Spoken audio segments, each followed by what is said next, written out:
Hi everyone, it's Mrs. Rienzi here. I made this recording so I could give you a little bit more detail about the science electives that I'm going to be offering so that you have as much information as hopefully you need in order to make a good decision. So the first elective that I'm going to be offering is the Rube Goldberg elective. This is actually the same elective that we would have had at school this trimester if we had been in the building. And in some ways, it's actually easier to do at home because you'll have access to a lot more materials, and hopefully you have a space that you can build and keep it built. Ideally like the corner of a basement, or if you have a carport or a garage that your parents will let you use some space in, this will go a lot better if you don't have to take down your machine every time you're done. So, don't build it on your dining room table or your desk or anywhere that you would have to take it down at nighttime or whenever. You want to find a space that you can leave it up. We were going to use the third grade classroom, the empty third grade classroom, but we were going to have to share it with Mrs. Miller. So we were only going to have a very small part of the room. So this actually may end up being better as an at-home elective. At least I hope so. So for those of you who had looked at the elective sheet that they gave you that one Friday where you were picking up all your materials, you may have noticed that the contest for 2020 was to build the wackiest working machine that could turn off a light. They actually changed that challenge to a special coronavirus challenge. And now what the contest is to build a machine that drops a bar of soap into someone's hand. And it has to have 10 to 20 steps, which if you take the elective, I will explain a little bit more about what that means. There is an actual contest going on that you can submit a video of your machine once you're done and they have like prizes that you can win. You don't have to do that. I am thinking about seeing if we can turn it into sort of a St. Mark contest and maybe have a prize for the winner. And we'll have to figure out if there's a way we can upload videos and have you guys vote, because I think it would be better if you guys voted on the winner than just have me pick. But I think it should be a lot of fun.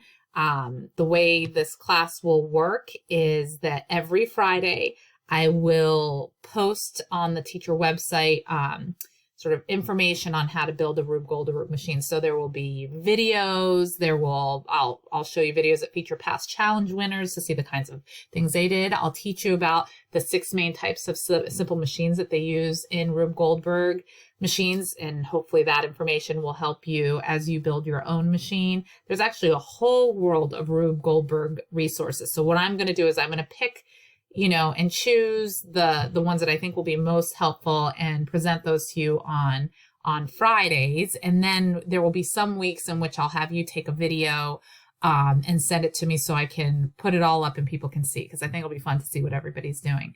This is an elective. It's optional, and I'm not going to require that you do it by yourself. So if you want to have a family team, you can have siblings helping you, parents helping you. That would be really fun. In fact, I encourage you to bring other people into it because I think you'll enjoy it more if you have others helping you. But if you want to do it by yourself, that's totally fine too. I'm just saying you can do it either way. So yeah, I hope some of you will consider taking it because I think it's going to be really fun. We're actually going to build it in our house too. So I will be posting videos as well. All right, the second elective I'm offering, I'm calling it the Happier at Home elective. That's supposed to be me. I figured out how to do Bitmojis this weekend. I don't know if it really looks like me, but the hair kind of looks like my hair.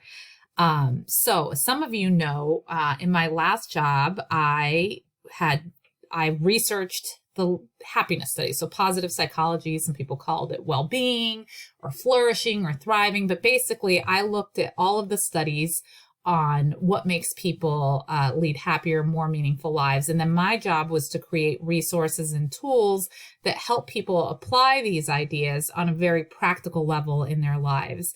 And I really loved what I did. And this, in the exercises I did, I've been thinking about ways to adapt them for, people your age and when you're stuck at home and things like that. So I've been having a lot of fun thinking about how to put together this class for you.